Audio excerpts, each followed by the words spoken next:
The alarm blared through the UES Frontier's control room like a screaming child. Jack Parker jerked awake in the pilot seat, coffee spilling across his chest. His eyes snapped to the red warnings flashing on every screen. "What now?" he muttered, wiping the hot liquid from his shirt. 3 distress signals pulsed on the navigation display, all from the mining station orbiting Tau Ceti Phi. Jack frowned. Mining accidents were common, but 3 emergency calls at once? That was bad news. "Alex, wake up," he called over his shoulder. "We have a problem." His co-pilot stumbled onto the bridge, hair sticking in all directions. "Please tell me it's just a drill," Alex Rivera said through a yawn. "Afraid not. The mining station's in trouble. Multiple distress signals." Alex dropped into his seat, fingers flying over the controls.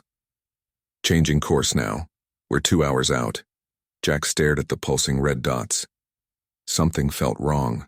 The messages were garbled, jumping between frequencies like someone kept changing channels. Static mixed with words like hide and eyes watching and please help.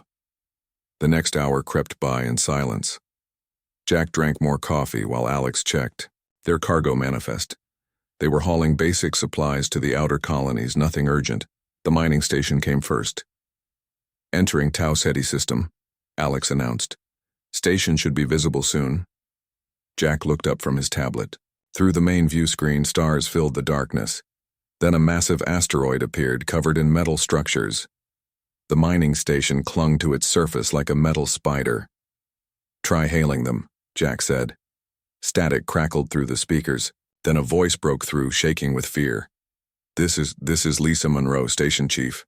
Thank God someone answered. We need help. People are missing. Taken. By something." "Monroe, this is the UES Frontier. We're here to assist. What's your situation?" "It came through the walls. Our security couldn't stop it. Nothing can stop it. The miners call it the Void Hunter. We thought they were just stories, old tales to scare new workers, but it's real. It's here." Jack glanced at Alex, who shrugged. "Never heard of any Void Hunter." "Monroe, we're docking in 10 minutes. Hold tight." The station's docking bay doors opened smoothly. Everything looked normal from outside, but inside Jack saw the chaos immediately. Equipment scattered across the floor, blast marks on the walls, a security gate torn from its hinges. Lisa Monroe waited by the airlock. Her face was pale, eyes wide with panic. Her uniform was torn, and dried blood stained her sleeve. "Thank God. You're here," she whispered. "It took 6 people last night, just disappeared. We found traces of something, not blood, not anything we could identify." "Where did this Void Hunter attack?" Jack asked. "Everywhere. It moves through solid metal like it's air. Security cameras can't track it, motion sensors go crazy, then nothing. Like it's not even solid." Jack nodded slowly. "Show us the last place it was seen." Lisa led them through twisted corridors. Lights flickered overhead. The station's usual hum was broken by strange sounds. Scraping. Distant whispers. The other miners they passed huddled in corners or rushed past without looking up. "Here." Lisa stopped at a large mining chamber. The room stretched high, filled with heavy machinery. Dark stains marked the floor where someone had spilled chemicals trying to track the creature. "This is where we lost Danny and Sarah. They came to fix a drill. Then the lights went out. When power returned, they were gone." Jack walked deeper into the chamber. The air felt colder, heavier, like walking underwater. He knelt beside the stains, running his fingers through the residue. It felt oily but left no trace on his skin. "Has anyone tried talking to it?" Lisa stared at him. "Talking to what? A monster? You don't talk to the thing that's hunting you." "How do you know it's hunting? Maybe it's afraid too. It's killed 6 people. You said they disappeared. That's not the same as killing." A low sound echoed through the chamber. Not quite a growl. Not quite a hum. The hairs on Jack's neck stood up, the lights dimmed. "Everyone back to the entrance," Jack said quietly. He didn't run, didn't shout, just slowly turned toward the sound. Alex grabbed his arm. "What are you doing?" "Finding out what we're dealing with." The temperature dropped. Jack's breath came, out in clouds. Dark shadows moved between the machines. Not natural shadows. These moved against the light, flowed like water up walls and across the ceiling. Then he saw them. Eyes. Dozens of glowing eyes appearing in the darkness. They moved, as one watching him. The shadows gathered, forming a shape Jack's mind struggled to understand. Long, serpentine, made of pure darkness but solid enough to brush against metal machinery with sounds like silk on steel. Lisa screamed and ran. Alex backed away slowly, pulling out his emergency flare. Jack stood still. "Hey there," he said, like greeting a nervous dog. "I'm Jack. I don't want to hurt you." The eyes blinked, all of them at once. The creature circled him, staying just beyond reach. Its form rippled and shifted, solid, then transparent, then solid again. Jack could feel it studying him. "Everyone's scared of you. But I bet you're scared too, aren't you? Being alone? Having people attack you when you get close?" The creature stopped moving. Its countless eyes focused on Jack. A sound came from it, almost like curiosity. Other miners had fled. Even Alex kept his distance, but Jack felt no fear, only fascination. He slowly reached into his pocket. The creature tensed, eyes brightening. Jack pulled out an energy bar and unwrapped it slowly. "Are you hungry?" "I don't know if you eat, but I'm offering anyway." He held out the bar. For a long moment, nothing happened. Then a tendril of shadow extended toward him. It touched the food. The wrapper crumbled to dust, but the bar itself vanished into the darkness. The creature made a sound like wind through caves. Content? Happy? Jack couldn't tell, but it hadn't attacked, hadn't stolen anything. It had just eaten. "That's a start," Jack said. "I'll call you Shade. Is that okay?" The eyes blinked again. Slower this time, like understanding. Jack smiled. First contact with an unknown intelligence, humanity's specialty, not through weapons or fear, but through food and conversation. "I'll come back tomorrow," Jack promised. "Bring better food. Maybe we can figure out what you need, why you're here." Shade moved closer. Close enough for Jack to feel cold radiating from its form. Close enough to touch. Every instinct told him to run. Instead, he held out his hand. A tendril of shadow wrapped around his fingers. Cold, electric, solid but not. For just a moment, Jack felt something else. Loneliness, age, purpose lost. Then the sensation ended as Shade pulled away. "See you tomorrow, Shade." As Jack turned to leave, he saw Alex still standing by the entrance, flare raised, but unused. The other miners had abandoned their posts. Lisa was probably calling for help. But Jack had made a breakthrough. Walking back through the station's corridors, Jack's mind raced. The Void Hunter wasn't a monster. It was alone, misunderstood, possibly the last of its kind. And somehow, despite all logic, it had responded to simple kindness. Alex caught up to him. "I can't believe you just did that. Everyone says that thing is deadly. Everything's deadly if you're scared enough. Humans used to fear wolves too. Now they're our best friends. This isn't a wolf, Jack. This is something that moves through walls and makes people disappear." Jack shrugged. "Maybe. Or maybe it's trying to communicate in the only way it knows. We won't know unless we try." They reached the docking bay where the Frontier waited. Jack knew word would spread fast. The human who befriended the Void Hunter. He wondered how long before the Galactic Council got involved. They didn't like surprises, didn't like unknowns. But for now, Jack had a promise to keep. Tomorrow he would return, bring proper food, maybe some music. Humans had always been good at making friends with predators. Why should space be any different? As the Frontier detached from the station, Jack looked back. In the mining chamber's shadows, dozens of glowing eyes watched him leave. Not threatening, not hunting. Just watching, waiting. Tomorrow, he thought. Tomorrow we'll try again. Jack returned to the mining station the next morning. Alex stayed aboard the Frontier, monitoring communications and preparing emergency protocols. Lisa Monroe met Jack at the airlock, looking tired but less panicked than before. "You're going back to that thing?" she asked.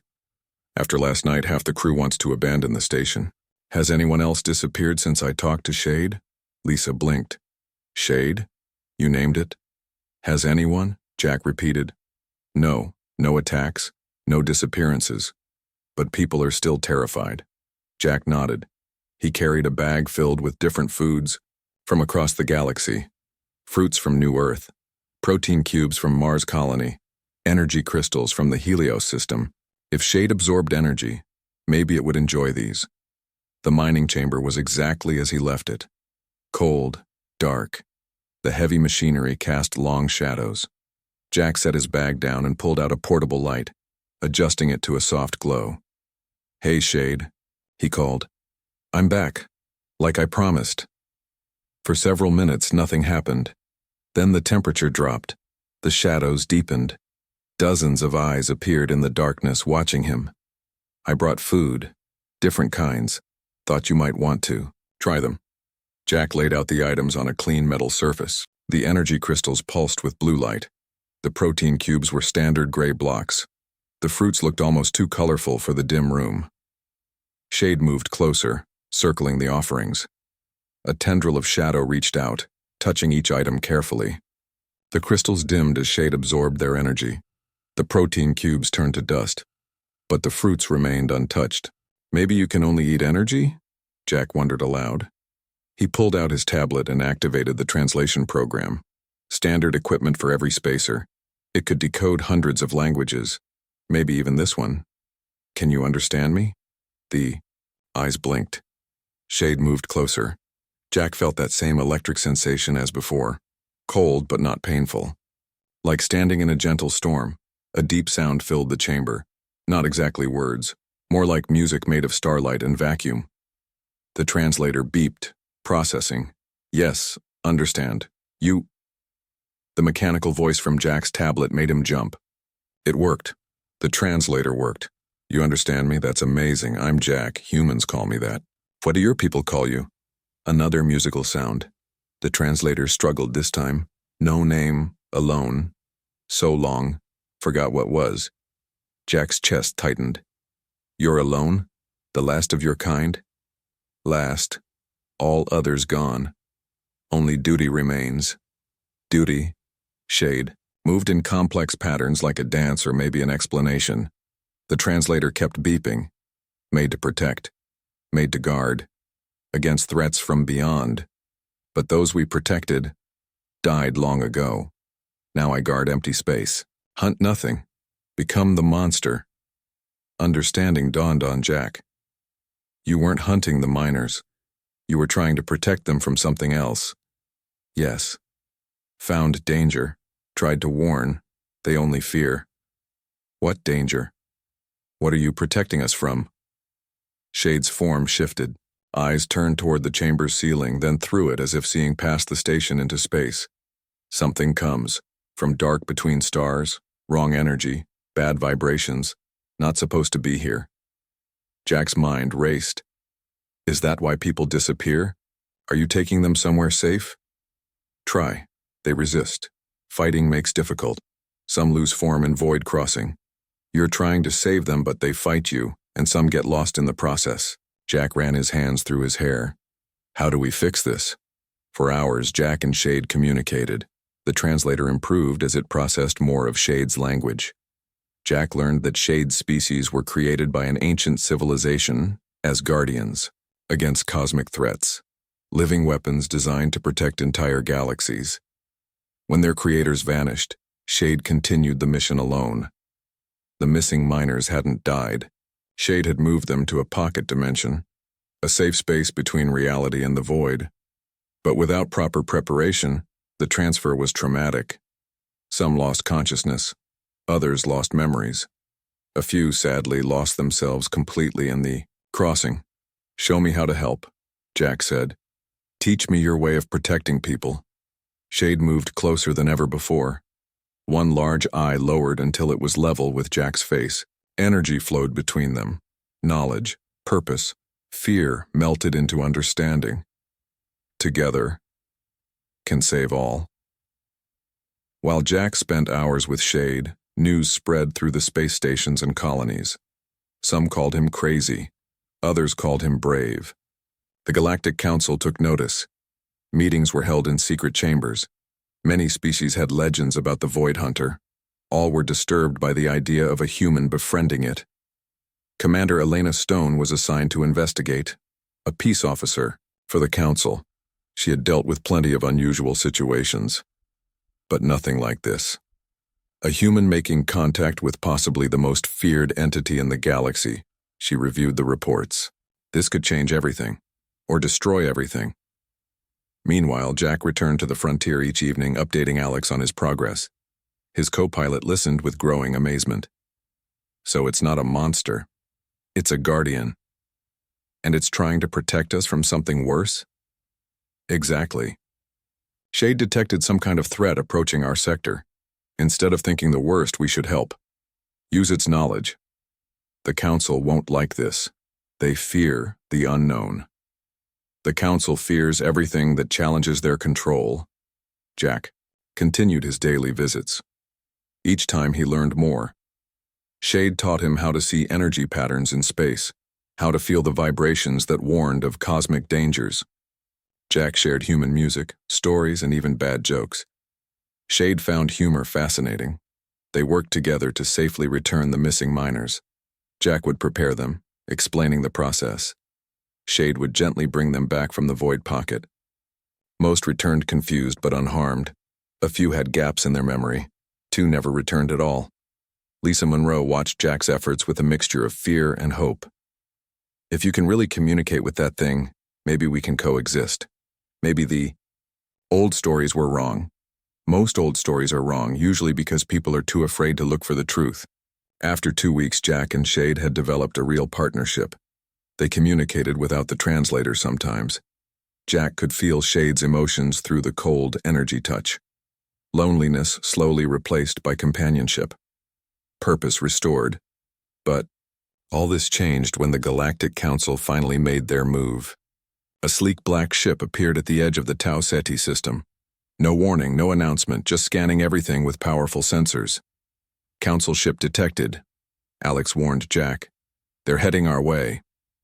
Jack looked at the mining chamber, where Shade waited. Time's up, they're here for both of us, aren't they? Seems that way. What's the plan? We face this together. Shade and I. Maybe it's time the galaxy learns the truth about the Void Hunter.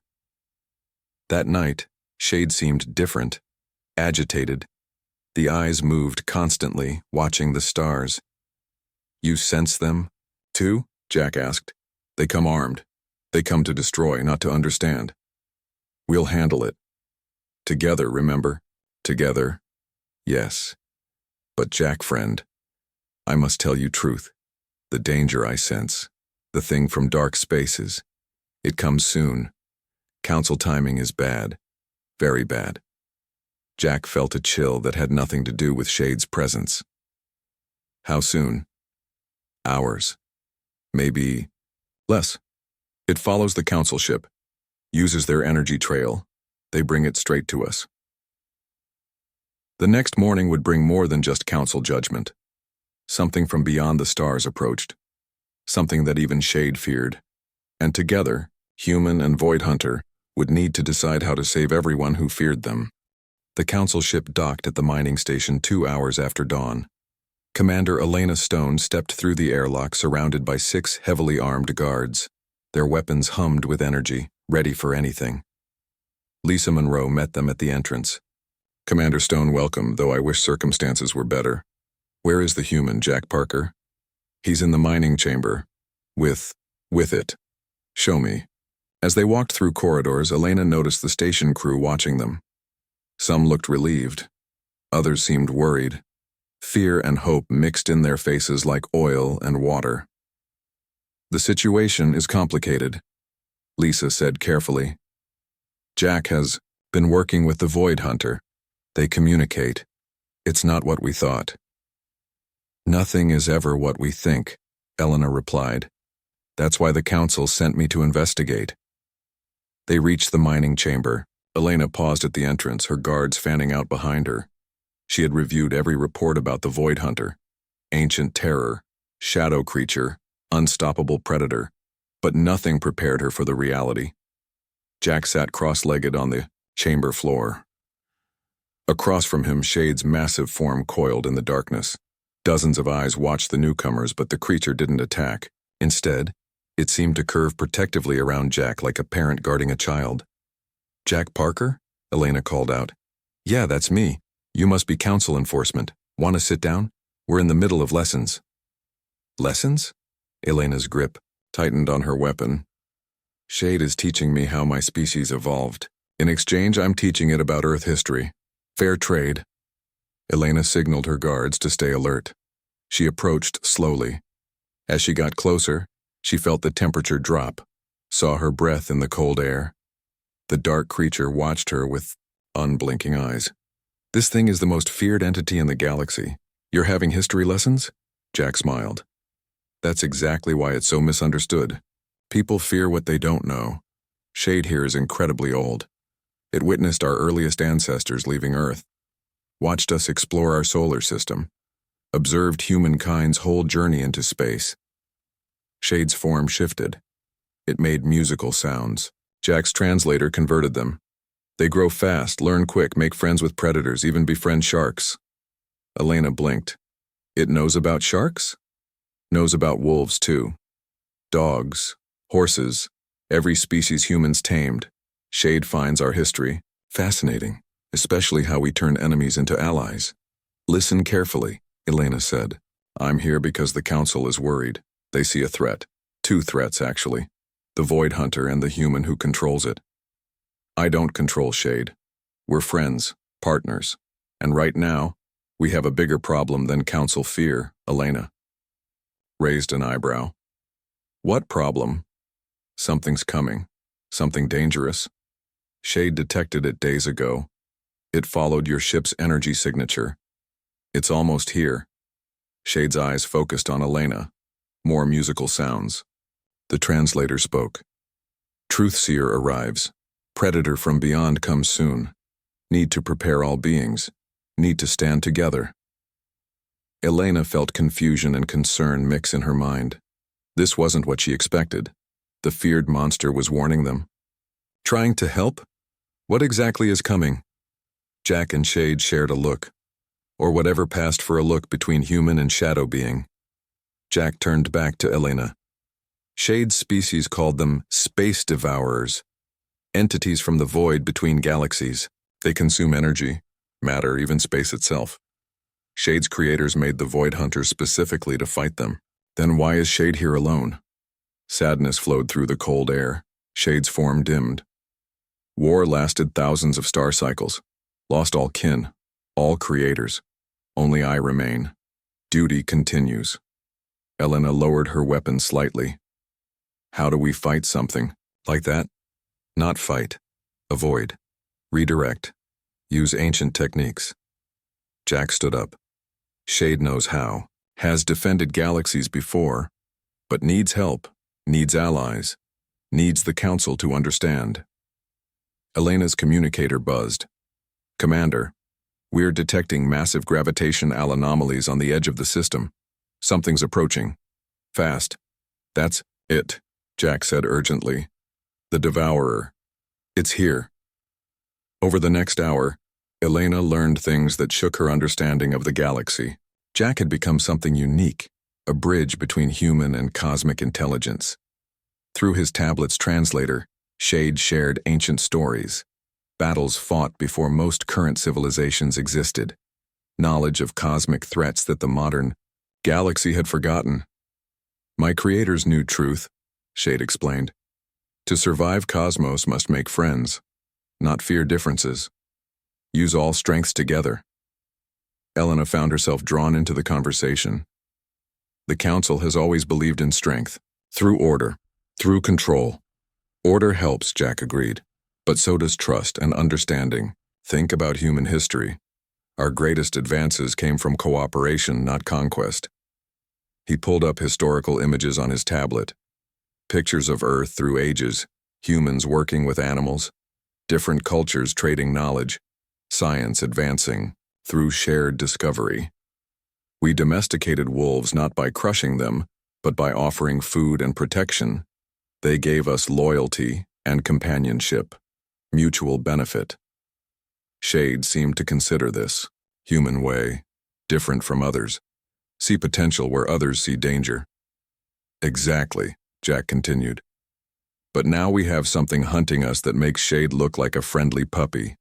If the Council wants to survive, we need to change our approach. Elena activated her secure communication channel.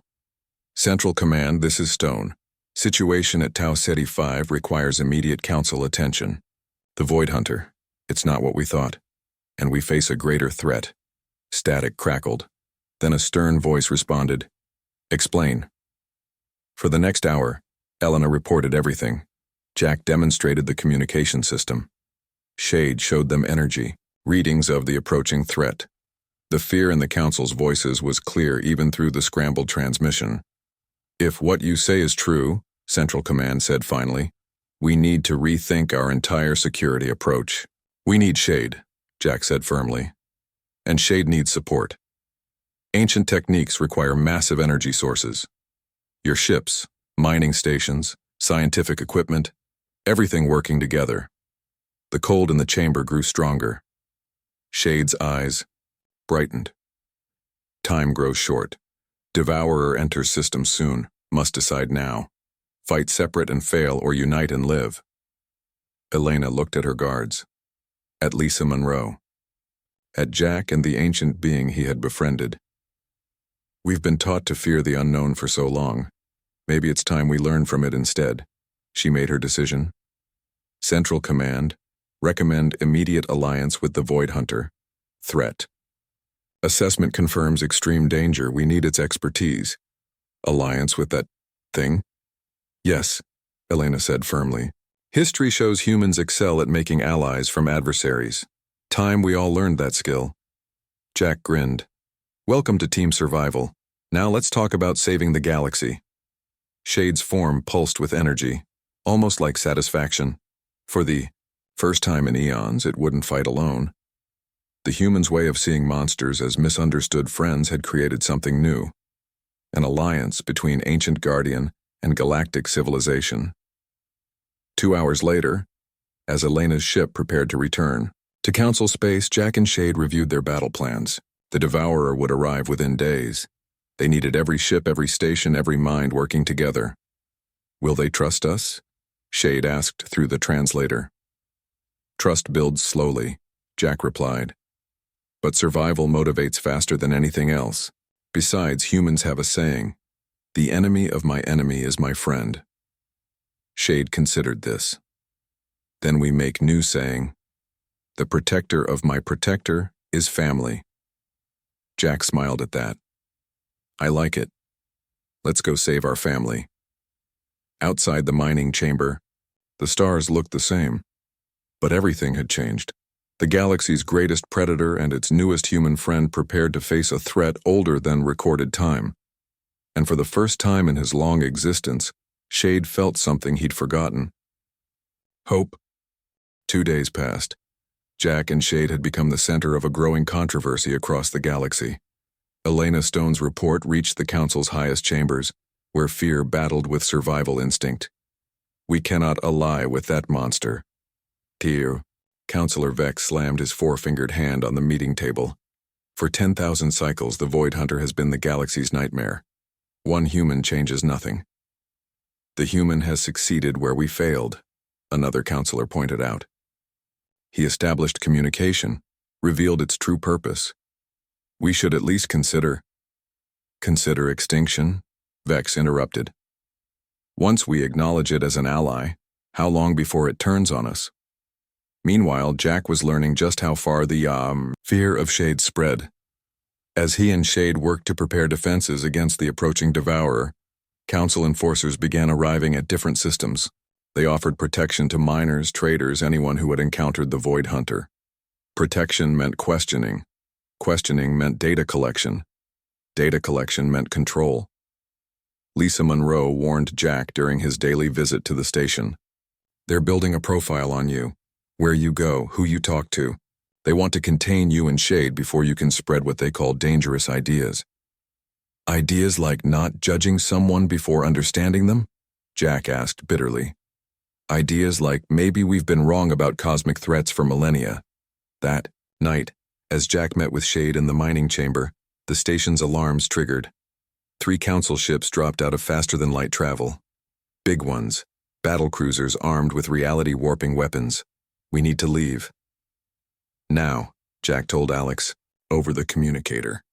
Prep the frontier for emergency departure. Already on it. Where do we go? Away from here. Buy time to figure this out. Shade sensed Jack's distress. No running from duty. Devourer comes. I know. But if the council captures us, we can't help. Anyone. We disappear, regroup, then find another way. They ran. Jack had never seen Shade move so fast through solid matter. It pulled him through the station's walls in seconds. Emergency lights flashed. Council soldiers scrambled to react. But they were too late. The frontier launched just as the battlecruisers opened fire. Energy blasts lit up the darkness. The mining station's shields held, protecting the workers. But Jack and Shade were gone, jumping to faster-than-light speed before the council could react. For the next week, they stayed on the move. Jump, hide, jump again. Alex kept the frontier's systems running while Jack worked with Shade to track the Devourer's approach. Each day brought it closer. Each jump made them more desperate. We can't keep this up, Alex said one morning, exhausted from constant system checks. We're burning through fuel, running out of safe places. I know. Jack sat in the pilot chair, staring at star charts. But if we stop, the council catches us. If they catch us, the galaxy burns. Shade watched silently from the corner. Its form flickered with worry. Being confined to a ship clearly bothered it. Designed for cosmic spaces, it felt cramped even in the frontier's largest cargo bay. Then help arrived from unexpected places. Dr. Nathan Hayes, a xenobiologist who had studied old legends of the Void Hunter, reached out through secure channels. I believe you, Jack, and I'm not alone. Many scientists want answers, not fear. A network formed. Scientists. Miners who had been saved. Even some council officers who doubted official policy. Messages traveled through hidden routes. Information about the Devourer spread despite efforts to suppress it. The turning point came when the Krillax made their presence known. Operating.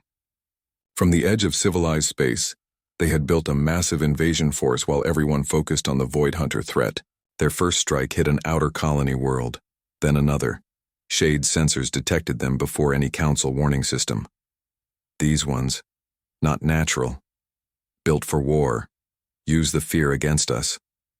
Jack understood immediately. The Krillax are using our distraction. While we chase each other, they grow stronger. They changed course. The frontier headed toward Krillax space. Shade phased into the void to scout ahead. What they found shocked even Jack's prepared mind. Battle fleets. Hundreds of ships. Invasion craft designed to overwhelm defenses, star charts marking strike patterns through council space. The Krillax hadn't just been preparing, they were already moving. We have proof, Jack told Alex. Shade can pass through their shields, get inside their command ships, download their plans. The council won't want to hear from outlaws, Alex worried. They'll have to. When survival's at stake, people listen. Shade returned from scouting expeditions with more than battle plans. Encrypted data cores, communication logs, evidence of secret meetings where Krillax officials discussed benefiting from Council Void Hunter conflict. They encouraged our fear. Shade translated from captured documents. Made our distrust worse. Fed stories to make Council more afraid. Jack felt sick. We're not just fighting wars. We're being manipulated into them. The decision was clear. They had to return. Risk capture, present evidence. Even if the council still feared Shade, they feared invasion more. But their return wasn't quiet. News spread that the human and Void Hunter were coming back to warn everyone. Support grew among ordinary beings. Not just fear of the unknown, but fear for their future. Elena Stone met them at a remote station on the edge of council space. She came alone. No guards, no weapons. "You're technically criminals," she said as a greeting. "The council authorized containment protocols. Containment won't protect anyone from the Krillax or the Devourer." Elena looked tired. "I know. I've been fighting for you in council sessions. Some members are listening. Most are terrified." Shade moved forward, eyes focused on Elena. "Fear makes tools of all. Krillax use it. Devourer feeds on it. Council controls with it." "What do we do?" Elena asked simply. "We stop being afraid," Jack answered. "We stand together. We show proof. And we prepare for 2 threats, not just one." Elena made contact with sympathetic council members. A secret meeting was arranged. Evidence was presented. Battle plans reviewed. The invasion force identified. For 2 tense hours, fact battled fear in the council chamber. Finally, a compromise emerged. The council would temporarily suspend action against Jack and Shade. They would accept help with the Krillax invasion, but the Void Hunter would remain under watch. Trust hadn't overcome fear completely, but survival had negotiated a truce. "We'll take it," Jack told Elena as she shared the news. "One step at a time." They prepared for the Krillax invasion. Shade's ability to phase through shields made it perfect for reconnaissance and surgical strikes. Jack coordinated between Shade and council forces. They practiced working together despite lingering fear. 2 weeks later, the Krillax attacked, in force. Multiple systems, hundreds of ships. The assault that would have devastated the galaxy if no one had united against it. But Jack and Shade had prepared something new. A defensive network combining Shade's ancient techniques with modern technology. Ships working in concert, stations sharing data. Void Hunter and Council forces united against invasion. As the first battle began, Jack sat in the Frontier's control room. Shade's ethereal presence filled the space around him. They had come so far from that first meeting in the mining chamber. "You might have been right all along," Alex admitted, watching tactical displays.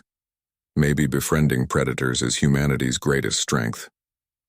"We don't just befriend them," Jack replied. "We become family, and family protects each other." The war for the galaxy had begun, but for the first time, those who were supposed to fear each other fought side by side. The next phase would determine if trust could truly overcome ancient fears, and if together they could face horrors older than fear itself.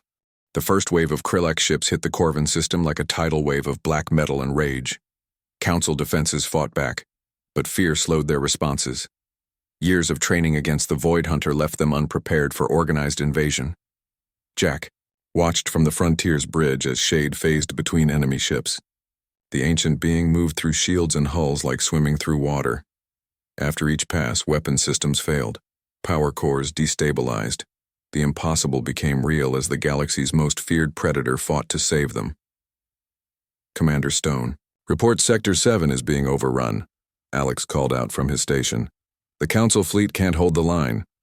Shade, we need you there. Now." Shade's form flickered. Through their growing connection, Jack felt its concern. 2 targets require presence. Devourer approaches while Krillax attacks. Must choose. Jack gripped the Frontier's controls. The Devourer had reached the outer edge of Council space. Gravity waves preceded its arrival. Stars flickered out as it consumed energy itself. The Krillax attack was no coincidence. They had timed their invasion for maximum chaos. "Can you do something about the Devourer? Slow it down while we handle." "The Krillax?" Shade considered. "Ancient techniques might redirect, but requires massive energy channeling, ships, stations, many minds thinking as one." A wild idea formed in Jack's mind. "The Council has been preparing defense against you for years. They built inhibitor fields, energy dampeners, tracking systems. What if we use all that equipment?"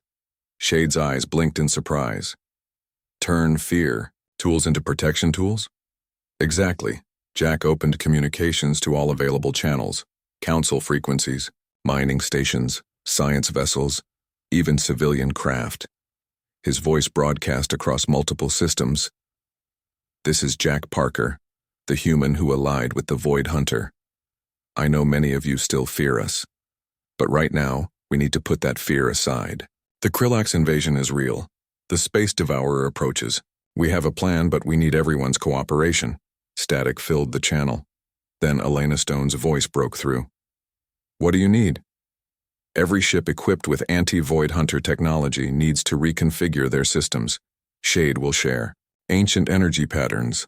Instead of containing a cosmic predator, we'll create a cosmic shield." Doubt echoed through various responses. Fear hadn't died in a few weeks. But desperation overwhelmed hesitation. Ships began acknowledging. Scientific stations redirected equipment.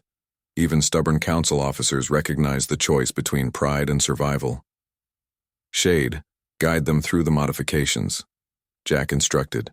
Through the translator and Jack's growing intuitive connection, Shade shared knowledge older than most stars. Energy frequencies, harmonic patterns, mathematical constants that described reality's deeper codes. In the Corvin system, battle raged. Krillax ships overwhelmed council positions. Then something changed. Ships that had been fleeing suddenly turned back, flying in precise formations. Weapons that could stop the Void Hunter now disabled invasion craft. Fear-born technology protected instead of imprisoned. Dr. Nathan Hayes coordinated civilian vessels. Mining ships equipped with specialized sensors became early warning systems. Science ships analyzed battle data and adjusted energy patterns. Even deep space research stations contributed their powerful reactors. "The shield pattern is forming," Shade announced. Dozens of eyes focused on tactical displays. "But Devourer draws close. Must begin redirection soon." Jack looked at the galaxy map filled with blinking lights. Each light represented someone choosing to trust, rather than fear. Humans working with Shade across space proved impossible became possible. Hours passed in a blur of combat and coordination. Krillax forces pressed harder, realizing their opportunity window closed. The Space Devourer's gravity waves grew stronger. Space-time rippled like water struck by stones. "Initiate the redirection sequence," Jack ordered. Across multiple systems, modified anti-Void Hunter equipment activated simultaneously. Energy patterns formed webs of light spanning light years. Shade connected to them all, becoming a living conductor for power drawn from hundreds of sources. The Devourer, attracted to energy like a cosmic predator, felt the massive output. But Shade's ancient techniques made it flow away from civilized space. Like a river redirected, the consuming entity followed the energy stream toward empty void between galaxies. With the immediate cosmic threat addressed, Shade split its attention back to the invasion. Its form multiplied through higher dimensions, appearing in multiple battle zones at once. For the first time since its species died, Shade fought as it was meant to, protecting others alongside allies. Elena Stone led a fleet of mixed council and civilian ships in the largest engagement. The Frontier joined the formation, Jack and Alex working beside professional military pilots. No separation between human or alien, authority or rebel, just survivors fighting together. "We're detecting something," Alex reported. "Energy readings from the Krillax flagship. They're preparing something big." Shade felt it too. Final weapon. Uses fear essence, meant to paralyze defenders with concentrated terror. Jack had an idea born from their weeks of communication. "What if we flip their plan? Use the fear weapon to hit them with understanding instead?" Working with Dr. Hayes and other scientists, they reversed Shade's translator and the modified inhibitor field technology. Instead of shutting down systems, they created an overflow of comprehension. Knowledge of Shade's true nature. The history of manipulation. Evidence of Krillax deception. When the Krillax fired their fear weapon, Shade channeled it through the new understanding network. Across the battlefield, Krillax soldiers experienced what their leaders had hidden. Many surrendered. Some withdrew. Their fear-based society crumbled under sudden enlightenment. 3 days after the invasion began, the last Krillax fleet retreated. Council space remained intact. Damage was extensive, but unity had proven stronger than division. The victory, celebrations spread across systems. In a formal council chamber, a ceremony took place broadcast throughout the galaxy. The translator had been fine-tuned enough for Shade to address everyone directly. I am Shade. For ages beyond counting, I was called Predator, Killer, Monster. Fear gave me these names. Understanding gives me purpose. The ancient being's voice resonated through speakers. I accept new designation, Guardian Friend of the United Space. High Counselor Vex, who had resisted cooperation most strongly, stepped forward. We acknowledge our errors. Fear blinded us to truth. We grant you and Jack Parker positions as First Galactic Peacekeepers. 3 months later, Jack and Shade continued their partnership. Modified ship, the Frontier carried proper translation equipment and energy channeling systems. They explored new frontiers, investigated strange phenomena, and occasionally mediated disputes between species. You know, Alex said one evening as they approached an unexplored nebula, a year ago none of this seemed possible. Jack smiled, watching Shade's form move gracefully through deep space outside their viewports. Humans have always been good at making friends with predators. We just had to expand our definition of predator. Shade's voice came through the ship's systems. No translator needed anymore. And expand definition of friendship to include beings of shadow and light, young and ancient, quick and eternal. They approached the nebula together, human and void hunter, symbols of an alliance that changed galactic history. Proof that understanding could conquer fear. That friendship could bridge cosmic divides. The stars ahead held new mysteries. But whatever they found, they would face it as they had faced everything else. Together. The unlikely partners who showed the galaxy that its greatest threat could become its greatest protector. And that sometimes the key to survival was simply being brave enough to extend a hand instead of raising a weapon. In the endless dance of light and shadow across the galaxy, a new chapter had begun.